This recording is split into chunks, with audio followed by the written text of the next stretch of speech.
boa noite a todos. Eu vou falar do artigo Triple Helix of University Industry Government Relations, dos autores Leidersdorf e do Martin Myers.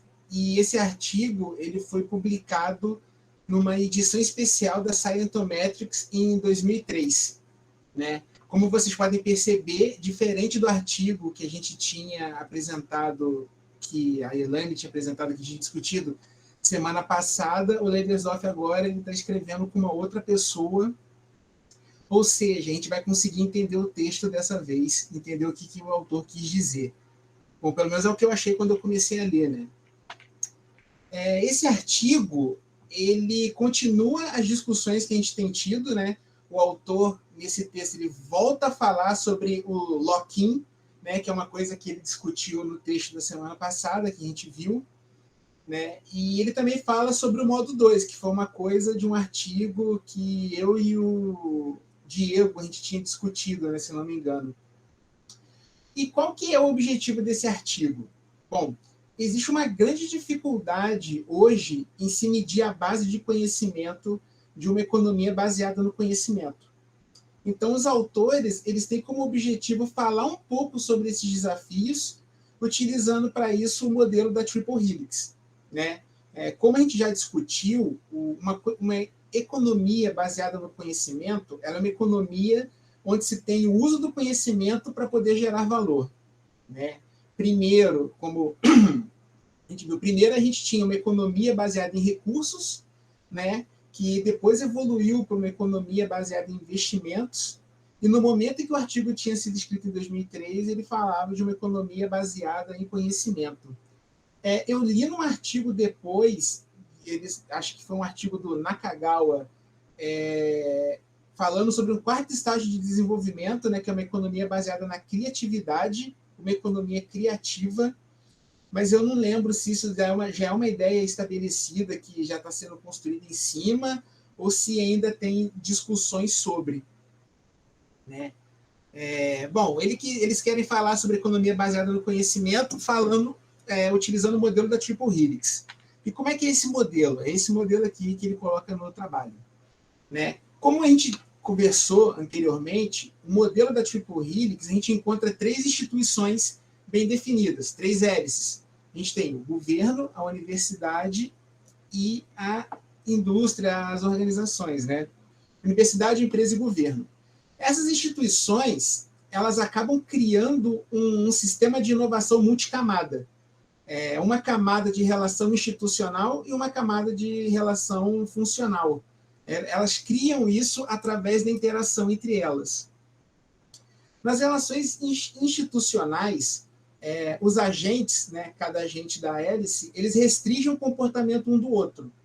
E nas relações funcionais, eles vão moldar as expectativas uns dos outros. Né? A base de conhecimento em uma economia, né, em uma economia baseada no conhecimento, ela vai possuir uma configuração que é tão específica quanto a configuração do modelo da Triple Helix. Ela vai possuir três agentes e as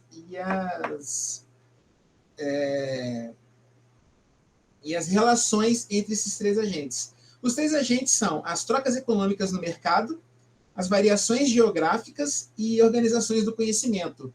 Como vocês podem ver nesses três eixos, né? Conhecimento, economia e geografia. Os autores eles vão dar alguns exemplos sobre isso, né? Eles vão falar de políticas econômicas, que está até ali na interseção entre economia e geografia, você tem políticas econômicas, que ela vai fazer a ponte, né, entre os agentes, já que ela não pertence apenas a um ou a outro. E ele também, o artigo também vai falar sobre patente, né, que seria um produto da interação dos agentes. É importante notar, os autores falam, né, é importante notar que essas subdinâmicas que ocorrem, elas não são dadas, elas são construídas e reconstruídas através das relações sociais entre esses agentes, entre essas bases, né? E assim como o modelo da Triple Helix, esses agentes eles podem ser considerados como as três hélices operando uma sobre a outra.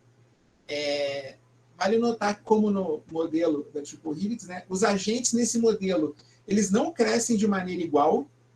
Né? Se observa primeiro um aumento na política econômica e aí depois os outros setores eles vão expandindo conforme, né? Que é um dos grandes problemas vividos, pelo menos na época, né, da criação do artigo, que era a necessidade de encontrar um equilíbrio entre esses mecanismos. E é aí que entra o modelo da Triple Helix, né? E o objetivo dos autores com esse trabalho e os outros trabalhos acerca desse tema. Porque eles querem desvendar essa dinâmica que ocorre entre esses agentes, né? Que é uma dinâmica complexa dessa economia baseada no conhecimento, decompondo ela nessa subdinâmica e nos seus agentes.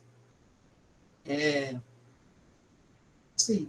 Os autores eles também falam que esse sistema é não linear. Eu trouxe essa imagem só para a gente poder refrescar um pouco a diferença de um modelo linear e não linear. Né? Você tem no modelo linear um passo direto, um caminho direto, mas no modelo não linear você observa uma retroalimentação, né? Não é simplesmente um caminho único. Né? E esse sistema que ele fala, esse sistema que ele discute nesse trabalho, ele diz que ele é não linear por causa da interação entre esses subsistemas. Né? No começo, os autores falam que essa interação ela ocorria por causa da proximidade geográfica, mas esse foi um fator que ele foi perdendo importância por causa do aumento da globalização. Né? Os primeiros agentes aí que vão conseguir vencer essa barreira geográfica foram as multinacionais e depois os governos. E os autores dizem que, a longo prazo, os modelos não lineares vão substituir os modelos lineares. Eles dão exemplo, né, que no futuro a interação entre as partes do processo vão ser mais importantes do que as partes separadas, que é o que ocorre no modelo linear.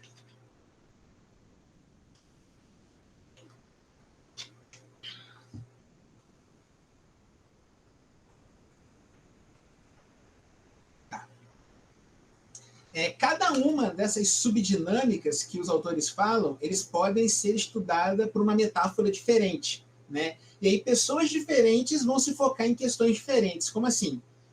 Os economistas evolucionistas eles vão se focar em como a mudança tecnológica e a estabilização são provocadas ao longo do tempo. Né? E os economistas neoclássicos, ao contrário, já estão mais interessados nos mecanismos de equilíbrio do mercado. O modelo da Triple Helix que ele fala é um dos modelos, né, porque o autor ele fala um pouco também sobre outros dois modelos que existem hoje. Né? Bom, hoje, no caso, na época que o artigo foi feito. Né?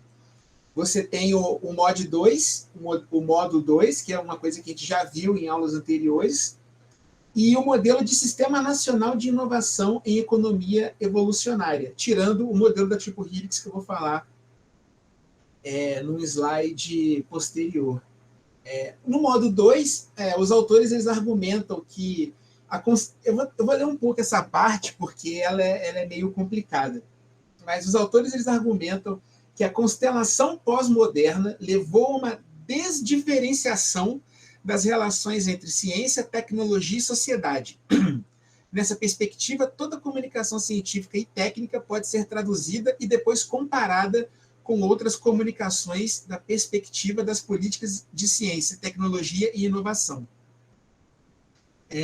O modelo de Sistema Nacional de Inovação em Economia Evolucionária, ele é discutido pelos economistas evolucionários, né?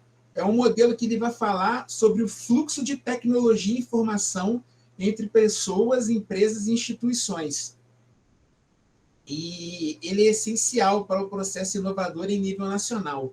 O autor ele não chega a descrever muito esses dois modelos, ele basicamente cita eles e depois faz uma crítica desses modelos em relação ao modelo da Triple Helix, né?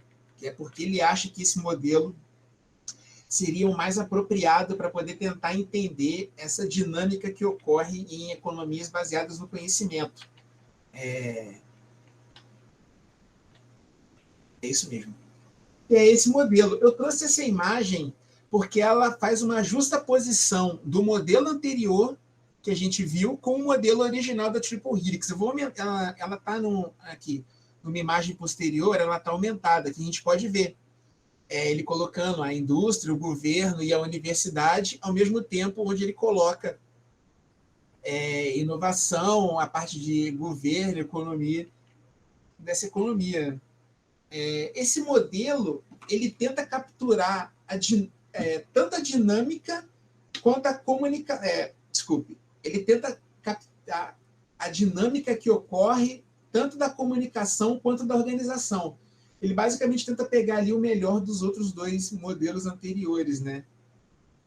Ele introduz a noção de uma sobreposição de relações de troca que retroalimenta os arranjos institucionais, e as instituições e suas relações fornecem uma infraestrutura de conhecimento que, paradoxalmente, carrega a base de conhecimento. Cada uma das hélices se desenvolve internamente, mas também interagem em termos de troca de bens e serviços e em termos de suas funções.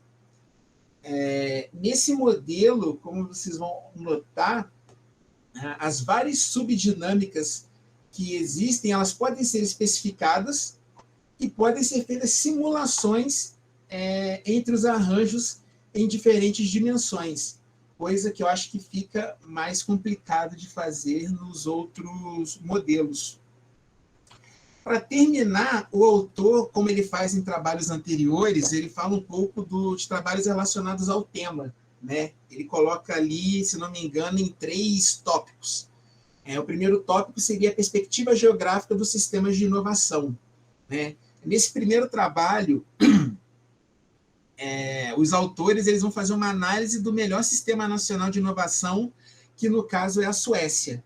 E no segundo trabalho, os autores eles fazem uma comparação do sistema nacional de inovação da Turquia e Israel. No outro tópico, né, relações universidade-indústria em uma economia baseada no conhecimento, nesse primeiro trabalho, os autores eles vão comparar as organizações globais em termos de como eles diferenciam sua base de conhecimento, e no segundo trabalho, os autores questionam os efeitos das colaborações com a indústria em relação à qualidade da pesquisa básica. E, por fim, né, na organização intelectual das inovações baseadas em conhecimento, nesse trabalho, os autores eles vão fazer uma análise de patentes e a relação em relação à transferência de conhecimento. Se vocês forem observar, são quase sempre os mesmos autores, né? Você tem esse autor indiano, o Martin Meyer, que trabalha nesse artigo, e ele trabalha em outros trabalhos também. Então é como se fosse assim, sempre a mesma galera estudando o mesmo tema, né? E é isso. Obrigado, e aí está o outro trabalho. Beleza, Natan. Obrigado. Acho que assim, esse é um artigo um pouco diferente, né, do que a gente já viu anteriormente. Exatamente, abre na discussão da Triple Helix, abre alguns novos campos, né? Quer dizer, o Leiderdorff passa a trabalhar com alguns outros autores.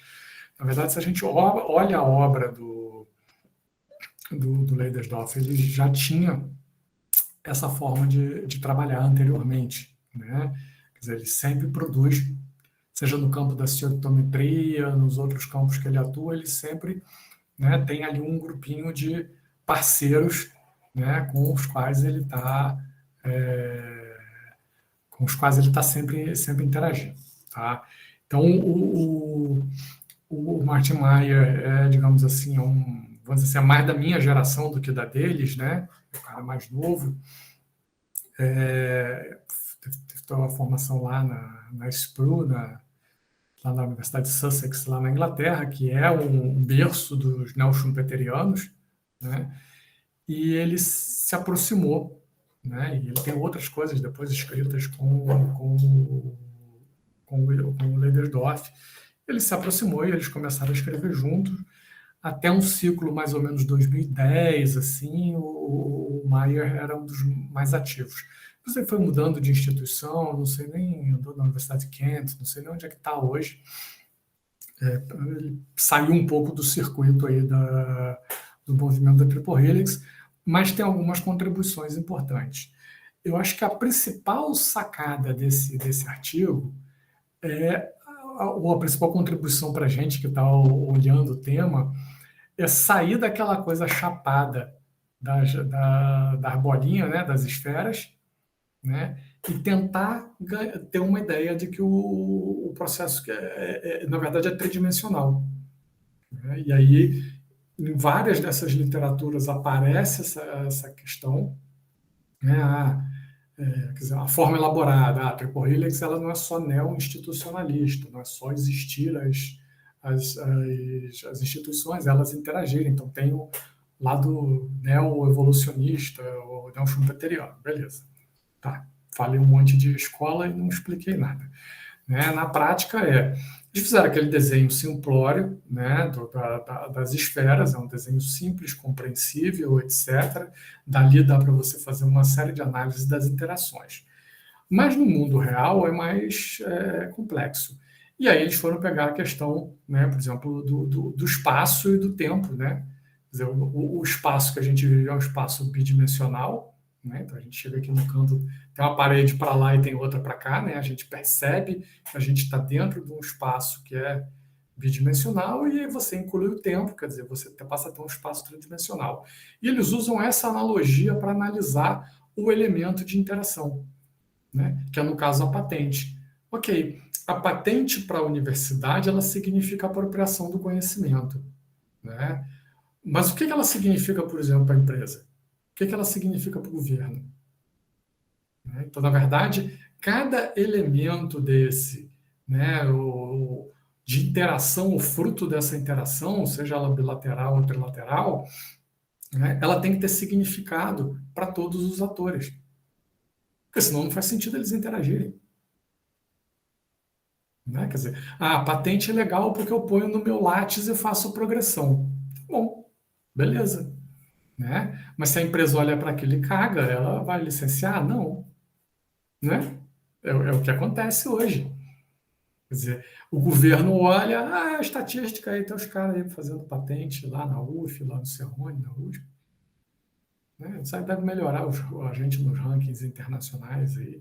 Mas estão interessados nisso? Também não.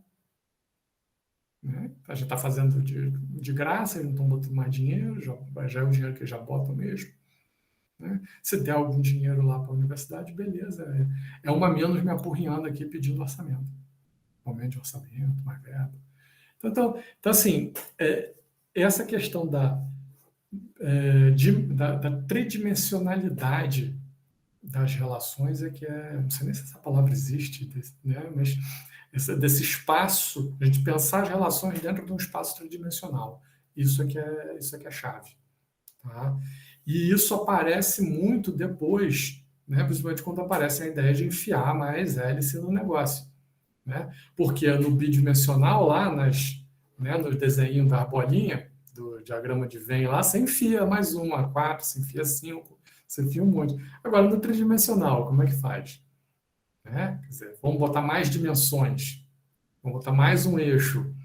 Quer dizer, nós temos capacidade de processar relações que acontecem, né, em 4 ou 5 dimensões. É muito mais complexo de você analisar, compreender, entender o impacto em cada um desses atores do que em 3 dimensões.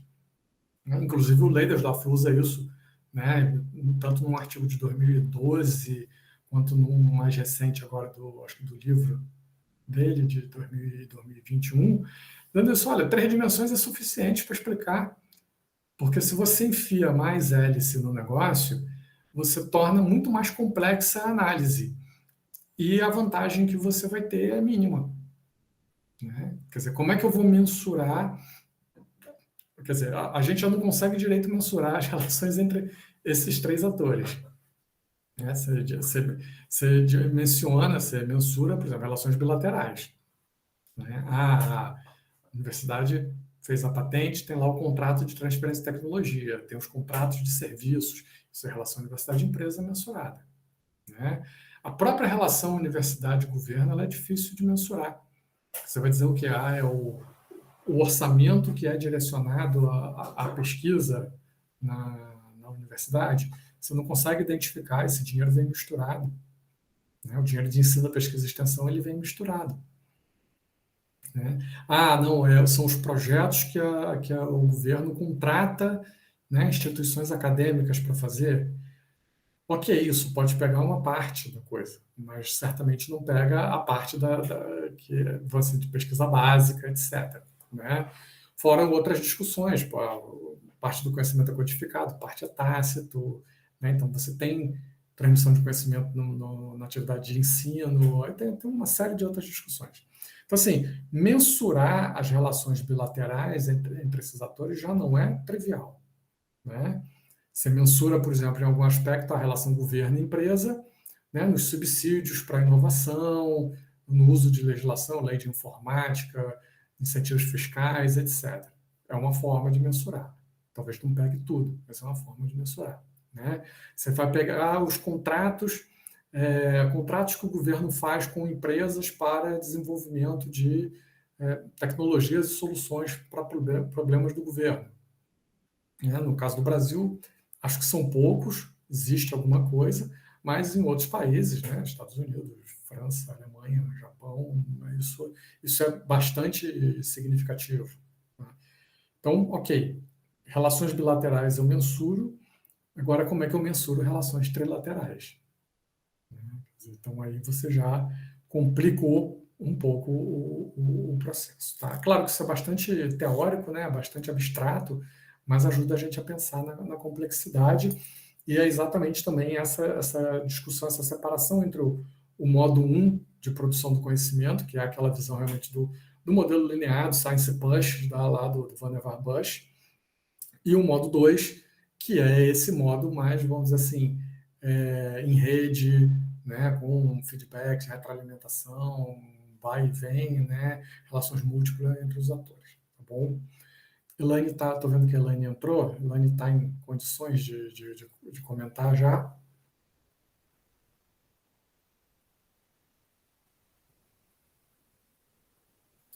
Que ela entrou, saiu.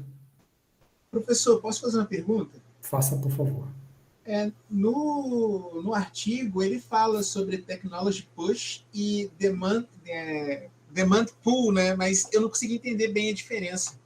Senhor... Tá bom, já comento.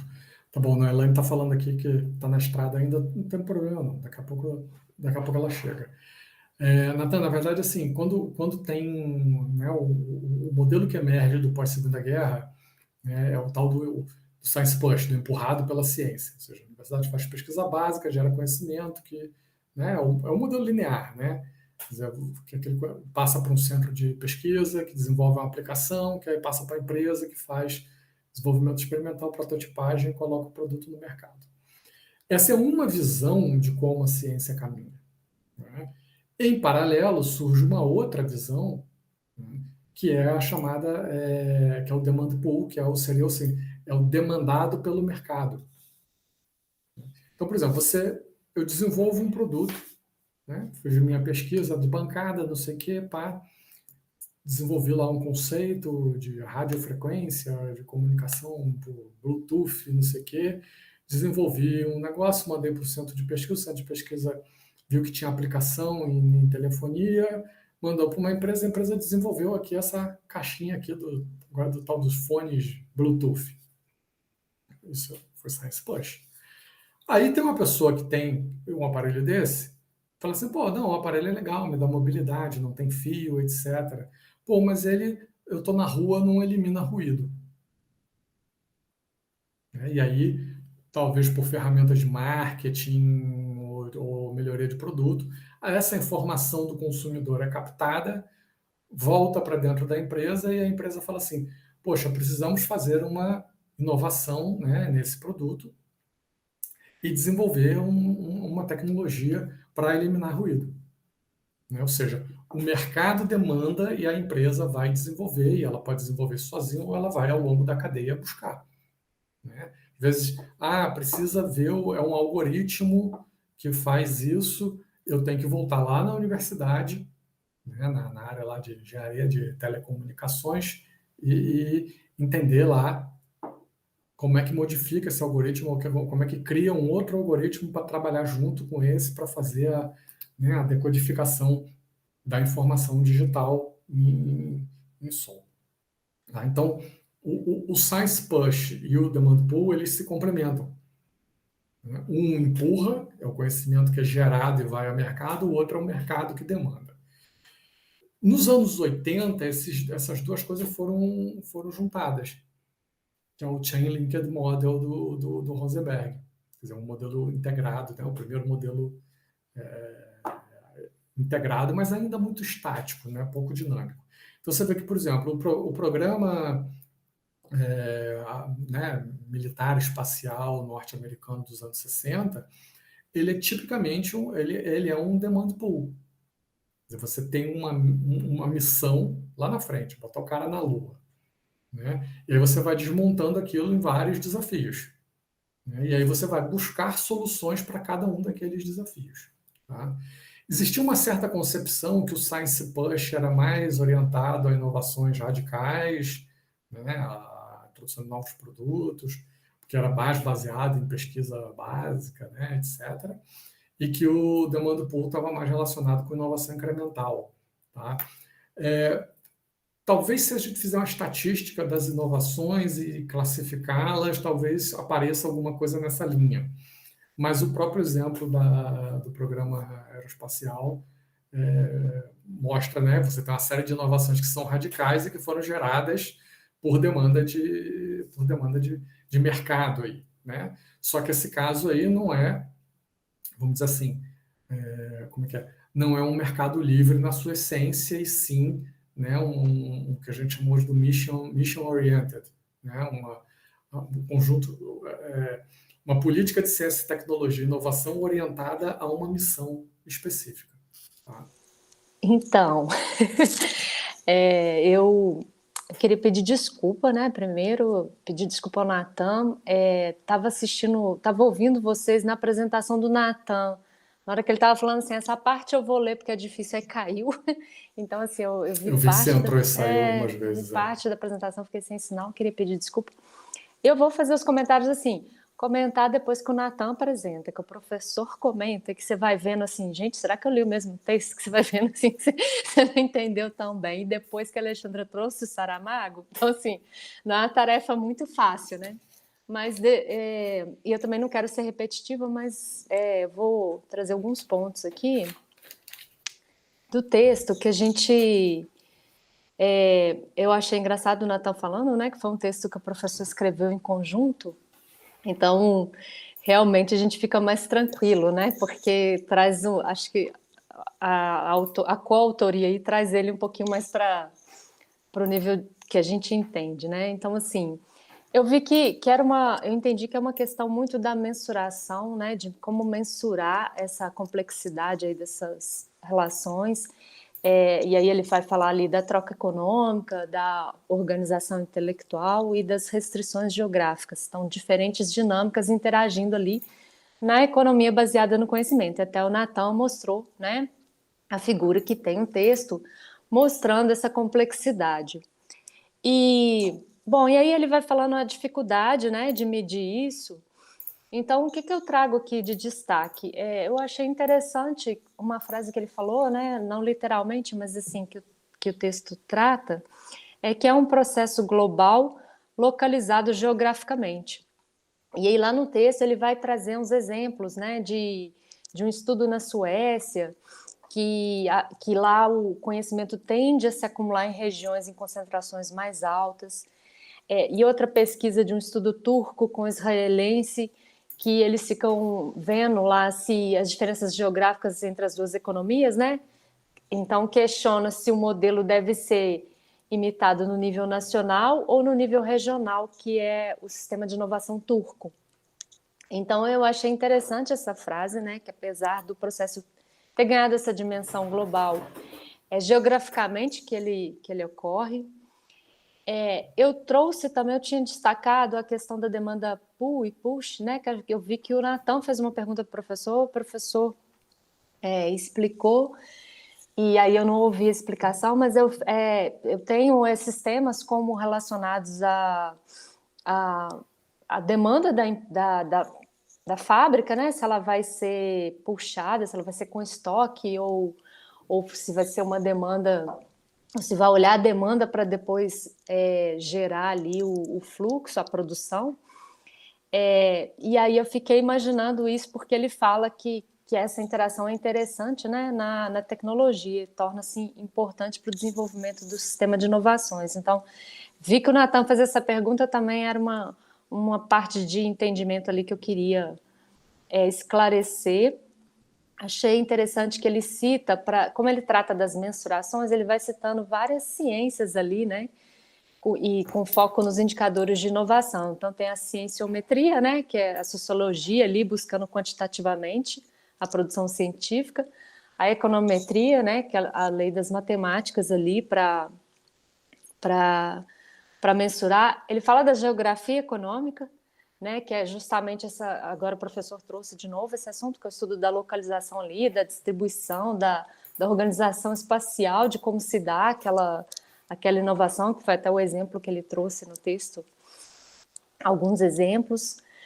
Então, aí também eu destaquei uma parte que eu lembrei da metáfora, acho que foi até a Alexandra, que apresentou uma vez, que ele comentou isso, que ele falou assim, uma coisa parecida com que ele busca reduzir a complexidade fenotípica, né?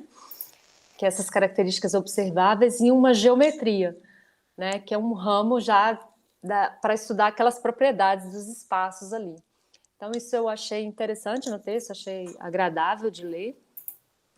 Uma coisa interessante também é que ele fala que, viu o Natan tratando disso, né? Que varia de acordo com a linha de perspectiva do pesquisador, e ele traz ali o economista evolucionista do economista neoclássico, né?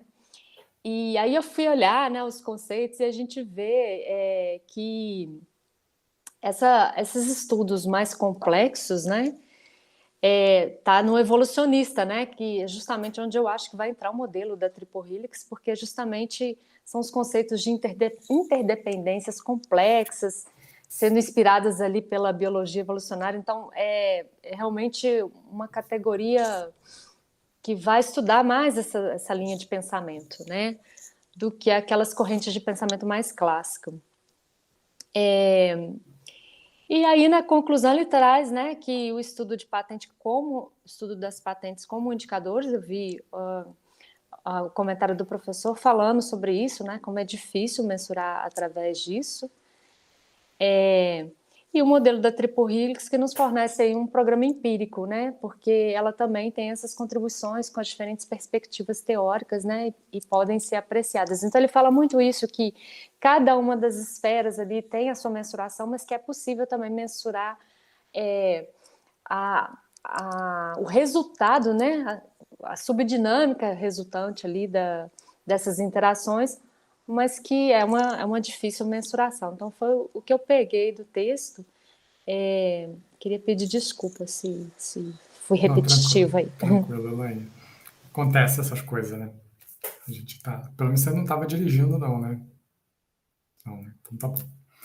E vamos lá, fazer alguns comentários aí. Eu acho que tem um ponto importante que você trouxe adicionalmente, que é exatamente essa questão do ponto de vista econômico, com qual escola essa se encaixa, né? Acho que eu falei para vocês outro dia, né, que eu passei metade do meu curso de economia perdido e não sei como é que eu saí de lá, né? Exatamente porque ninguém chegou para mim e falou assim, olha só, tem o tal do clássico, do neoclássico que pensa isso, isso, isso, e tem os outros, né? E aí tem o keynesiano, tem como que é o monetarista, né? Tem o schumpeteriano e afins, né? E eu só fui descobrir isso, na verdade eu tinha que ter descoberto isso, alguém tinham que ter me falado isso, na verdade, no primeiro período, na disciplina do tipo assim, de introdução à economia, não falaram que tinha macro e micro, né? E só fui entender lá do meio para o final do curso que a ficha foi começar a cair. Né? Então, na verdade, assim, a percepção, isso para a área de tecnologia, né, para a discussão de inovação, é uma percepção bastante interessante. É o quê? Na percepção dos economistas clássicos, né, o clássico é lá o Smith, lá de 1750, e os neoclássicos, que estão aí até hoje, né, que é do fim do século, não é nem do passado agora, fim do século XIX, né, 1800 e pouco, é o Marshall e outros, né, depois tem lá a turma de Viena, e até hoje tem, né, tem essa turma aí. Assim, inovação é um negócio que não faz muito sentido na cabeça deles. Porque a lógica deles é a lógica de você, né? Eu aumento a produção, aumento, né, o lucro, melhoro a minha forma de produzir, diminuo o meu custo, aumento meu lucro. Né? Então, qualquer coisa que eu faça que eu diminua meu lucro, né, vai contra os dogmas ou os princípios da coisa. Né? É o princípio de maximização no curto prazo. Então, quer dizer, você fazer investimento em inovação, o investimento entra como despesa. E você diminui o lucro no curto prazo. Essa era a visão. Então, para os neoclássicos até os anos, sei lá, 20, inovação não existia. Era como eu diz assim, era exógeno ao sistema, caía do céu. Tá? E se você olhar, é por isso que talvez nos 200 anos antes disso, você não tinha processos sistemáticos estruturados dentro das empresas de buscar inovação. Né? Você tem um caso ou outro, tem algumas empresas, tem lá as alemãs, tem algumas americanas, etc., mas que está muito mais relacionado ou à figura do empreendedor, que quer resolver um problema, né? Ou às vezes uma organização mais estruturada que quer resolver problemas, né? Ou que descobre um novo campo, né, da ciência, que é o caso, por exemplo, da Dow Chemical nos Estados Unidos, né, que começa a desenvolver ali tintas, né, compostos químicos, né, isso em, sei lá, 1860. Né? Então abre né, o caso da Bayer, Bosch e Siemens, né, na Alemanha, Suíça, etc. Então, essa é uma visão. Então, para esses caras, e se esses caras predominassem até hoje, inovação não seria algo central. Tá? Tem uma literatura depois que aparece, que fala de escalas decrescentes, que fala da necessidade de mudança, de esgotamento de produção, e que aí eles dão um jeito de trazer inovação para dentro da discussão. Tá? Além dos neoclássicos, tem os novoclássicos, etc., e eles tentam incorporar isso. Hoje, digamos que a discussão de inovação ela faz parte do mainstream econômico, mas por um outro ponto, né? Porque ela é o que gera competitividade. Né? A inovação é o que gera diferenciação, que gera vantagem competitiva, que gera capacidade da empresa, né, ganhar mercado, cobrar mais caro e coisas desse tipo. Né? Então, assim, hoje é aceito, né, mas se você olhar os princípios mesmo da visão clássica, fica complicado você botar inovação lá dentro. Tá? Isso é interessante, parece uma discussão teórica, mas isso é uma discussão política, tá? Porque tem muita gente, inclusive gente que está em governos aí por meio mundo, que acha que não é necessário o país investir em inovação, porque tecnologia se compra, que existe um mercado de tecnologia que você compra tecnologia nesse mercado, igual você compra soja, carro, avião, etc. Tá? E que eu acho que talvez essa visão faça sentido para um país desenvolvido, que seja líder numa série dessas tecnologias. Mas para um país que não é, né, coloca, né, no caso do Brasil, coloca esse país numa posição de dependência tecnológica muito grande. Como eu falei lá atrás, na verdade, o Schumpeter, ele é o primeiro cara que rompe com isso, fala, não, esse modelo econômico aí, ó, tá errado. O importante é a inovação. Olha os ciclos econômicos, olha as mudanças de tecnologia que estão aí acontecendo, né? E ele viveu um ciclo grande desse, né, da entrada da energia elétrica, do motor a combustão, quer dizer, vê um ciclo de transformações muito grande. Tá? Então ele fala, não.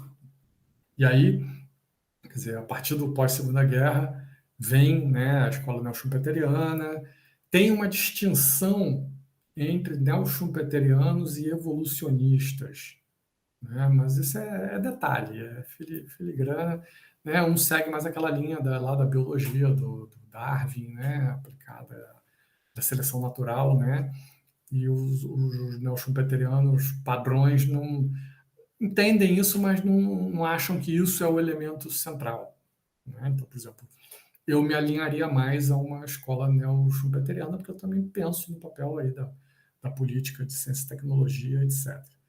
Tô explorando um pouquinho mais isso, porque exatamente esse é um dilema que, em algum aspecto, né, direitas e esquerdas vivem pelo mundo, não só no Brasil.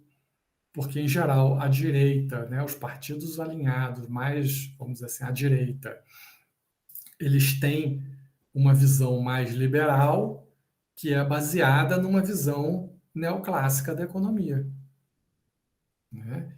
E que ela é interessante, vamos dizer assim, do ponto de vista de mercados. Ah, não, peraí, precisamos aumentar, por exemplo, ampliar as relações comerciais, porque isso expõe as empresas e os produtos à competição, né? E aí, a partir do momento que você olha assim, pô, meu produto não é competitivo, eu preciso melhorar meu produto.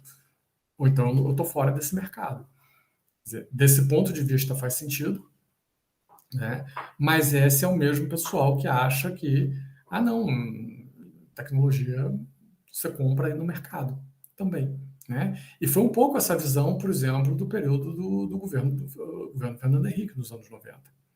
Né? Quer dizer, vários, alguns economistas, inclusive o Edmar Baixa, outros, o Pércio Arida, eu colocando, dizendo assim, não, peraí, a partir do momento que o país tem um câmbio atraente e que seja um mercado aberto, quer dizer, essas empresas estrangeiras vão vir para o Brasil para produzir no Brasil, vão trazer tecnologia. E isso vai ter um efeito de ganho, de aumento da produtividade na economia como um todo. Tá? Essa visão não está errada e ela aconteceu. Só que o benefício dela não foi permanente. Porque você teve nos anos 90 uma modernização econômica do país, uma modernização produtiva e tecnológica, né? Tanto que, por exemplo, uma leva de montadoras vieram para o Brasil, montaram fábrica nova, trouxeram, né? A Volks trouxe o Golf lá da geração, sei lá, 4, 5, né? A Audi veio para o Brasil junto, que é do grupo, veio uma leva.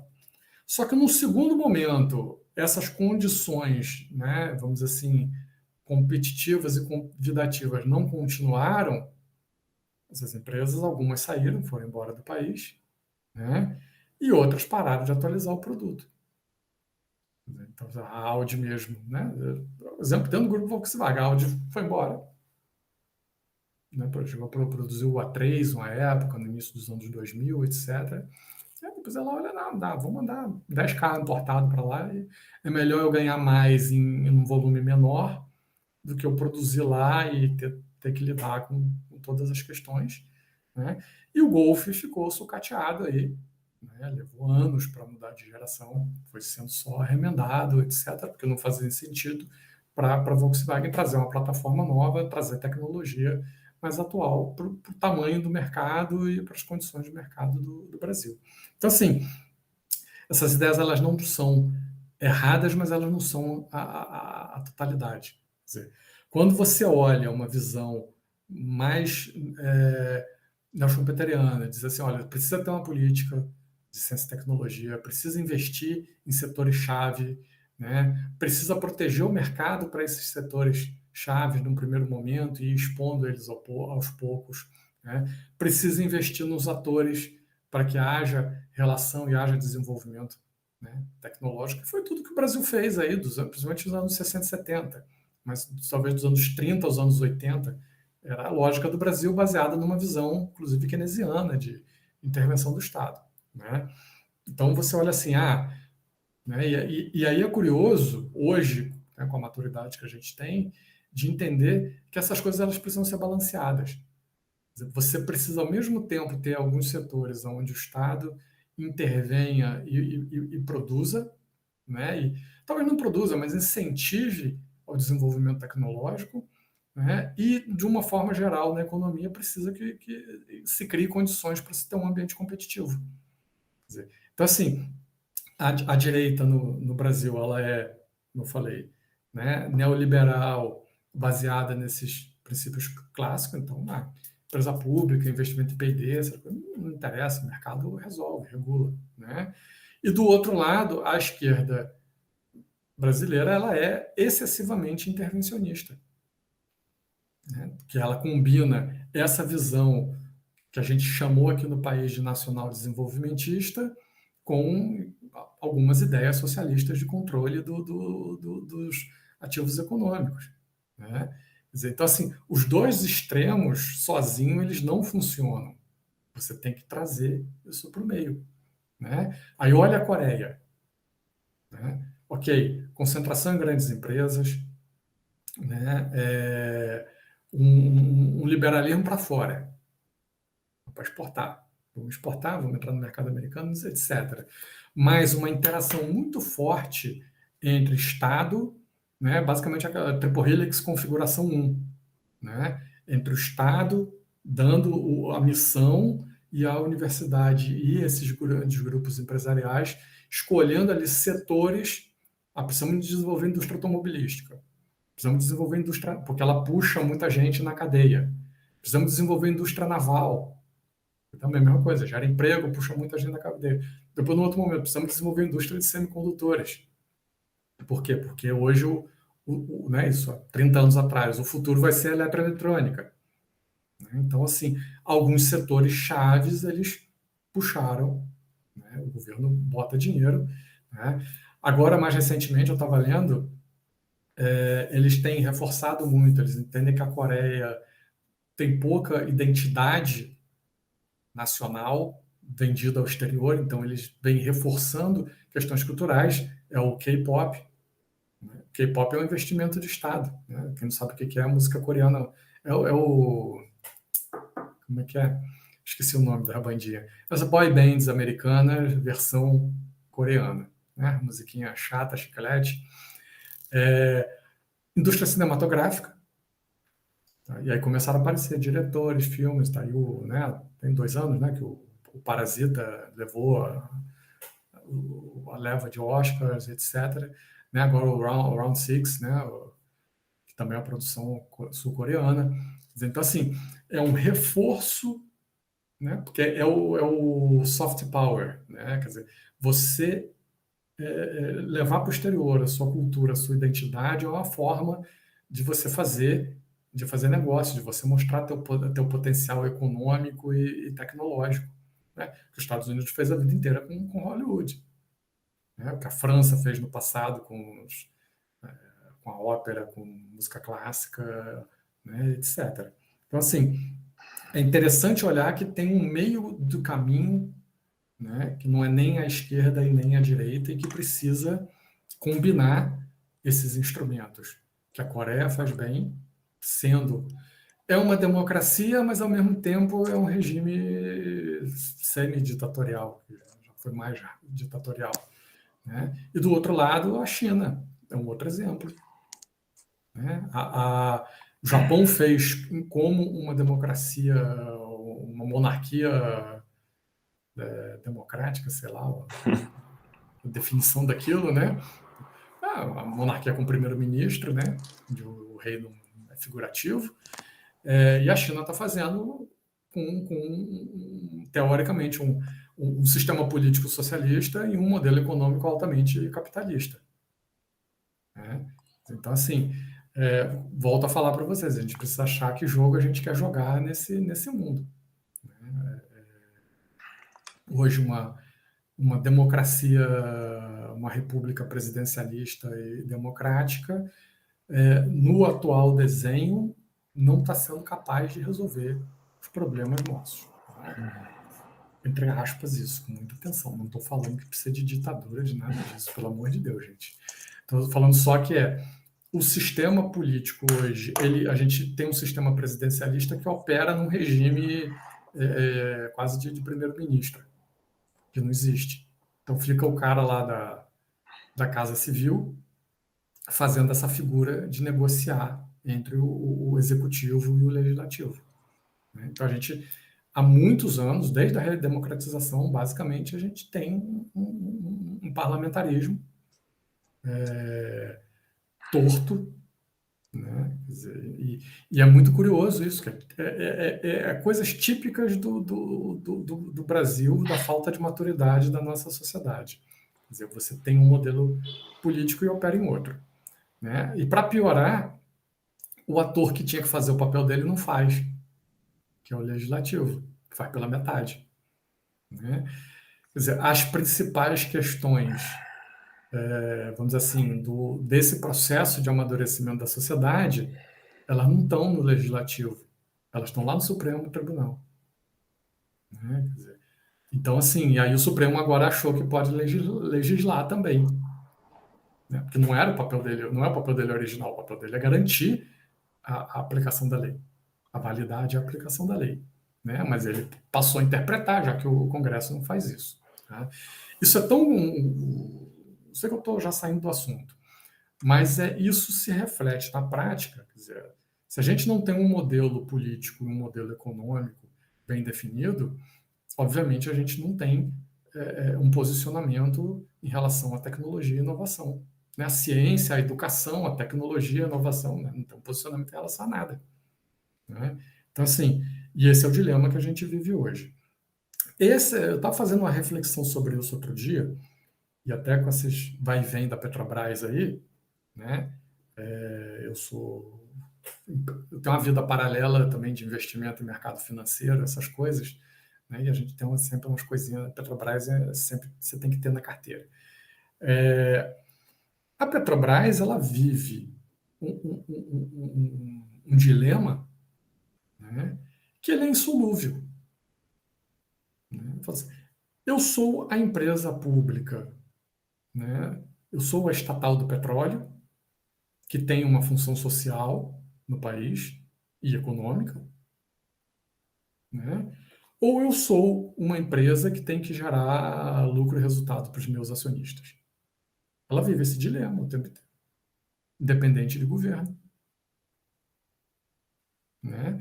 E aí um lado fala, não, peraí, um puxa para um lado, outro puxa para o outro não sabe onde vai, etc.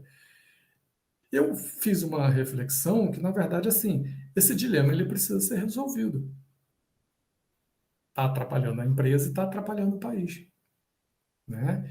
E aí, assim, ou você assume, né, regulamenta adequadamente o mercado de combustíveis no Brasil e vende a empresa, né? Fala assim, não, peraí, tá, é um mercado que outros podem também produzir, importar, vender gasolina, etc. E vende a empresa, e aí deixou de ser uma questão de Estado e passou a ser uma questão dos acionistas, e a empresa tem que dar lucro, né? O que aconteceu com o setor siderúrgico, com o setor petroquímico, com o setor de telecomunicações nos anos 90, né, com as reformas que aconteceram na época. Siderúrgico era visto como estratégia nacional, era um setor que estava nos planejamentos de segurança nacional dos anos 60, que produzir aço era essencial para tudo, né? Depois, já nos anos 80, 90, virou uma commodity, todo mundo faz, está sobrando hoje aí no mundo. Então não é mais estratégico. Estratégico passou a ser fazer chip, né? Fazer processador, outras coisas.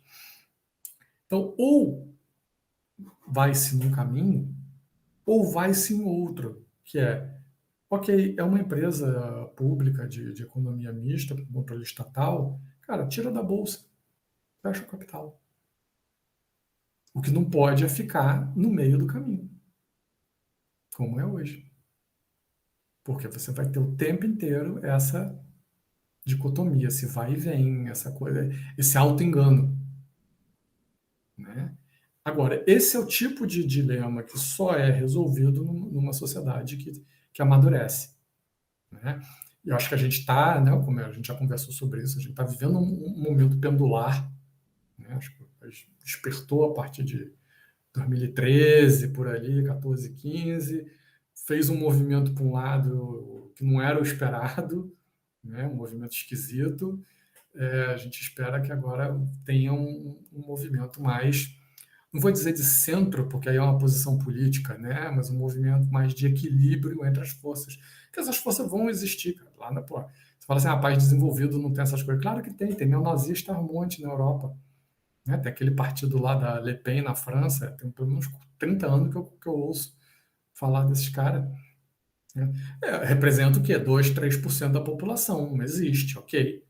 Né? Na Espanha tem neonazista, né? No próprio Estados Unidos. Né? Mas você consegue achar um grupo ali, ou grupos, né, que componham ali 50%, 60%, 70% da sociedade e que tenham ali interesses, diretrizes em comum e façam a coisa caminhar. Né? Pessoal, não vou me alongar não, estamos chegando às 9 horas. A aula não é de economia, não é de política, né? Apesar que essas discussões, obviamente, estão por detrás. Né? Então, assim, muito do não avançar da universidade empreendedora no país está relacionado, obviamente, a isso. Que universidade pública que nós queremos ter?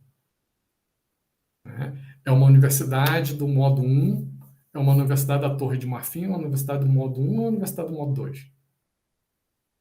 Né? Eu diria para vocês que boa parte, né, conhecendo os quadros, né, estando dentro do sistema, boa parte dos colegas não tem nem noção dessa discussão para poder tomar uma posição. Ele não sabe, simplesmente ele desconhece isso. Né? E aí ele não tem uma discussão. E pior do que isso, né? Se há qualquer mudança que pode gerar algum tipo de certeza, ele é contra, ele não quer nem discutir.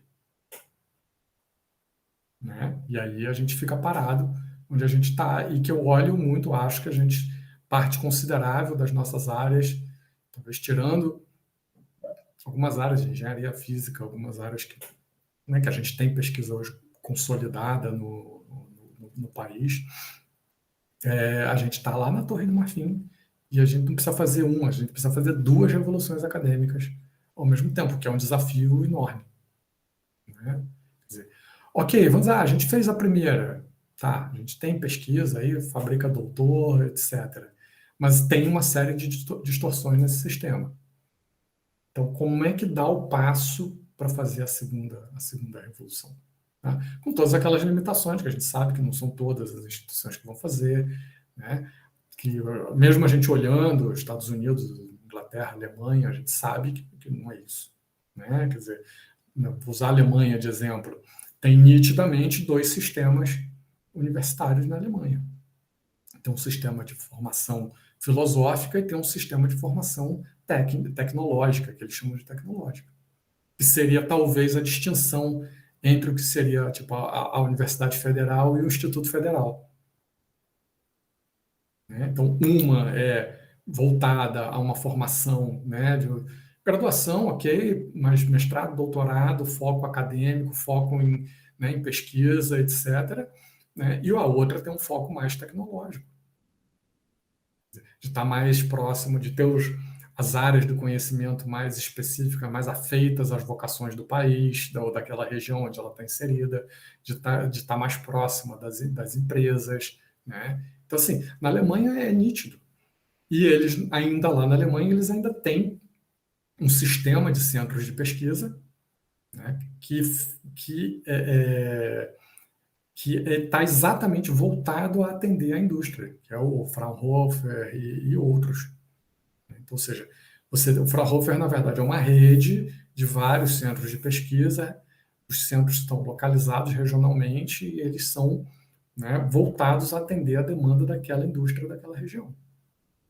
Né, daquela aglomeração industrial ali, daquele setor que, em geral, está alocado numa região. Né?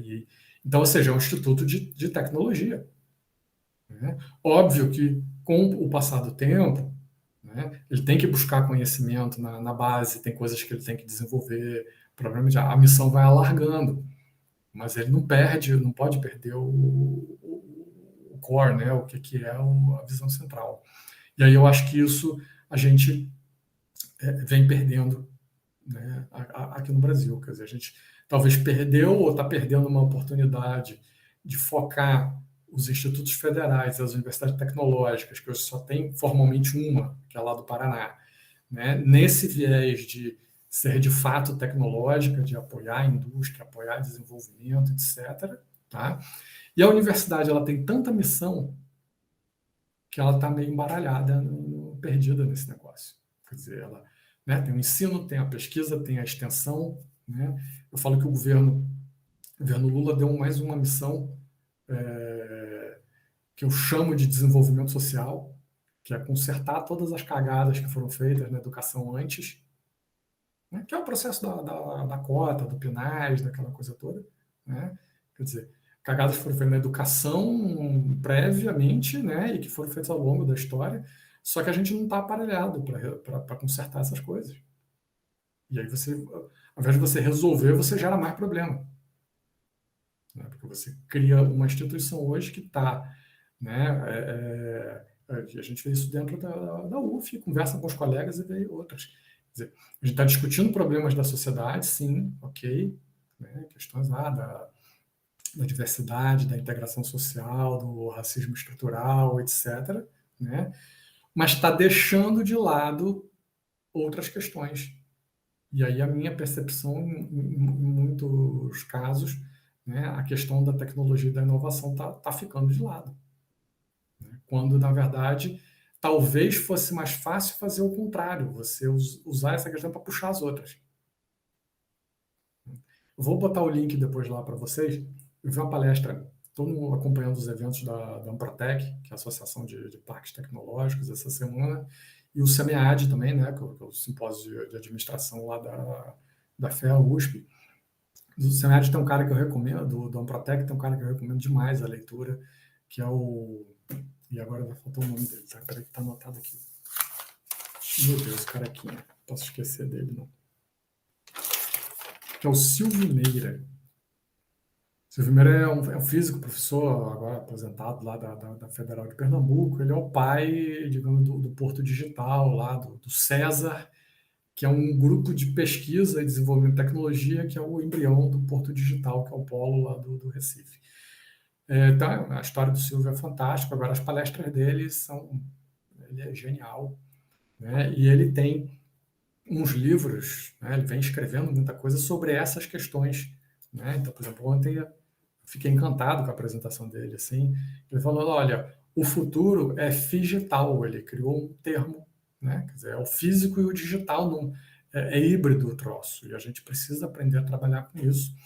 E aí o cara está tão preocupado com essas questões que ele desenhou uma política inteira, né? Uma política de ciência e tecnologia para o país, baseado nessa visão.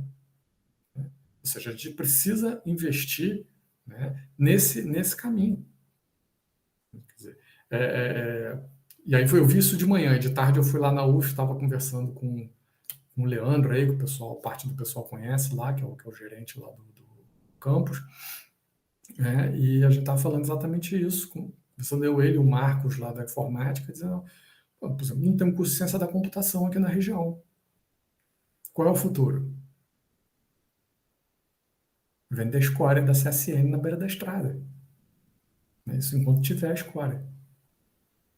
Que amanhã pode não ter nem CSN nem escória. Então, assim, quer dizer, como é que uma região como essa aqui, que está no meio, né, da metade do PIB do país, que é uma região do ponto de vista de renda até alta, né, para padrões brasileiros, com desigualdade menor, com desenvolvimento industrial, com uma série de competências, está deixando passar. Quer dizer, ok, navegou em vários momentos, quer dizer, navegou aí nesses últimos anos num processo de reindustrialização, trouxe uma outra indústria, etc. Mas para onde que está indo? Sempre alguém vai ter que vir salvar, o governo estadual ou federal vai ter que vir atrair indústria para ter um outro ciclo. Né? Não dá, a gente precisa ter uma dinâmica endógena, né, interna, local, de desenvolvimento econômico. Né? E a gente vê alguns segmentos muito fortes aqui na região, né? Por exemplo, a gente já conversou aí sobre isso, médico hospitalar, etc., né? Mas a gente poderia ter um setor de TI forte. Né? Mesmo que ele comece a crescer, vai faltar mão de obra. Não tem gente sendo formada. né? Você poderia ter talvez uma indústria aí de, né, talvez de propaganda e marketing. Tem algumas empresinhas aqui, né? O Rodolfo conhece aí, tem o Oséias, tem um pessoal aí que trabalha, tem umas empresas pequenas aqui que são legais, são bem criativas, etc. Né? Como é que esses caras escalam? Vai precisar de tecnologia, vai precisar de programador, designer, não sei o quê. Não tem. Ninguém está formando. Então, assim, são coisas que a gente sai lá da discussão macro, lá da esquerda, da direita, vai olhar aqui, né, e você começa a ver que não está acontecendo. Né? Óbvio, aí tem outras perguntas, né? Um, por que não está acontecendo? E dois, como é que faz para virar esse jogo? Né? E aí aí dá para a gente fazer um curso inteiro, dá para fazer uma dissertação sobre isso, né? Até quem participou aí da reunião aí semana passada aqui do grupo de pesquisa aí, né? São os papos que a gente está tendo com a galera mais nova, né? Com o Carlos, com o Rodrigo, né? Porque os caras estão preocupados, pô, eu vou me formar e aí? Né? Vou dirigir Uber? Né? Vou ter que fazer outra faculdade, vou ter que ir para pós, né? Eu estava tendo esse papo mais cedo também, eu e o Natan. Né? E aí, para onde vai? Então, essas são questões. Obviamente, parte da resposta do para onde vai, antes era a gente, né? Tem uma turma que pede para Deus, tem uma turma que pede para o presidente, né? A gente tem que assumir isso, puxar para a gente. Né? Quem são as lideranças regionais, que tipo de construção é possível fazer, e aí eu acho que a Triple Helix tem uma contribuição grande. Né? Que construção é essa, que arranjo é esse de atores, né? A gente já conversou aqui das iniciativas que tem aqui na região, etc. Que arranjo é esse de atores que podem, por exemplo, desenhar uma solução de reconfiguração, né, para o tecido econômico de negócios aqui da região. Não é abandonar o que existe, né? Porque você não sai implodindo empresas, isso tem um ciclo natural, né? Mas você criar outras camadas por cima, né? Que é o que a gente vê em ambientes que são bem sucedidos. Né? Quando o Edskovitz estava lá em Newcastle, parte do que eles estudavam era isso. Qual era a força daquela região? Indústria naval. Foi parar onde? Na China. Aí uma depressão econômica danada. As universidades da região se juntaram para tentar, não, peraí, temos que abraçar essa coisa da economia do conhecimento. Temos que gerar aqui um ambiente para gerar empresas de tecnologia. Eles montaram uma incubadora de biotecnologia, eu lembro que eu visitei lá. A incubadora da área de biotecnologia é complicado, porque você precisa ter toda aquela estrutura de gases industriais, equipamentos de laboratório caros, etc. Né? Os caras estavam tentando achar um caminho para reativar. Né? O caso que a gente olha lá também, lá da Carolina do Norte, quer dizer, porra, os caras têm um setor de TI forte, violento, né? Montado a partir dos anos 60, que ele foi atualizado nos 80, foi atualizado agora, né? E tem setor de biotecnologia, o biotecnologia puxou o farmacêutico, né? Então, assim, existe a indústria têxtil tradicional lá de trás, é um estado agrícola, né? Tirando a região central, assim, né? das cidades maiores, mas é uma região, o estado que ainda tem a produção agrícola grande. Então, o passado não foi abandonado. Tirando a indústria de fumo, essa praticamente morreu, mas as outras continuam, né? E as mais novas foram entrando, foram novas camadas de negócio. Saiu essa semana, estava em número 3 no ranking de melhores regiões dos Estados Unidos para se viver e trabalhar. Bateu agora Austin, no Texas, e a outra, eu não lembro qual era a segunda, passou a ser a primeira região nos Estados Unidos, do ponto de vista de atratividade, né, ambiente de negócios e qualidade de vida, etc. Então, assim, isso a gente não vê a gente vê um pouco essa reconfiguração econômica, talvez sei lá, São Paulo capital, em alguns aspectos, de uma transição de uma economia industrial para uma de serviços, né, alguns serviços de alto valor agregado, etc., mas você não vê. Né? Olha a quantidade de prédio, quem tiver a oportunidade de ir ao Rio de Janeiro dar uma volta, né? Olha a quantidade de prédio, galpão industrial, escritório vazio. E ali tem vários ciclos de depressão econômica. Tem uma região ali de São Cristóvão, Triagem, que segue a linha do trem, né? Que tinha muita indústria ali. A indústria foi saindo, virou, e foi favelizando. Né? Os escritórios do centro do Rio, a quantidade de empresas que saiu do Rio, foi para São Paulo, saiu do país, etc. Basicamente sobrou, né, como é que é? Sobrou Furnas, sobrou como é que é a de telecomunicações, e que era a Telemar, né? Que hoje eu já não sei mais o nome, muda de nome toda hora esse negócio, que era antiga, parte do que era a antiga Embratel, a Telemar e a Petrobras. A Petrobras e a Vale. Né? Quer dizer, o tecido industrial está empobrecendo e o de serviços que entrou em cima, né, é de baixo valor agregado. Qual é o cenário? Baixa oferta de emprego, né, salários mais baixos, etc. Enquanto você olha, por exemplo, Florianópolis, que a gente já conversou aqui, né, foi no caminho oposto. Porra, 300 mil habitantes, praia, pescador, aquele negócio, né? Como eles chamam lá, é manezinho da ilha. Né? E os caras começaram a... Não, peraí, vamos pensar tecnologia, desenvolver, tem questões aqui locais, regionais, né? Florianópolis era tão atrasada que era a capital de estado por acidente, porque ela, inclusive, nem em termos populacionais, ela é a maior cidade do estado. Né? Joinville é maior, não sei se Blumenau ou Criciúma são maiores. Né? E são cidades industriais. Né? Então, assim, e ela como falou, não, indústria não dá. Nós estamos numa ilha, tem questões ambientais, isso aí os outros já fizeram. Vamos para o próximo. Tecnologia. Né? E investimento pesado, faculdade de TI, de ciência da computação de primeira linha. Né? E tem a reconfiguração lá de Recife também, do Porto Digital.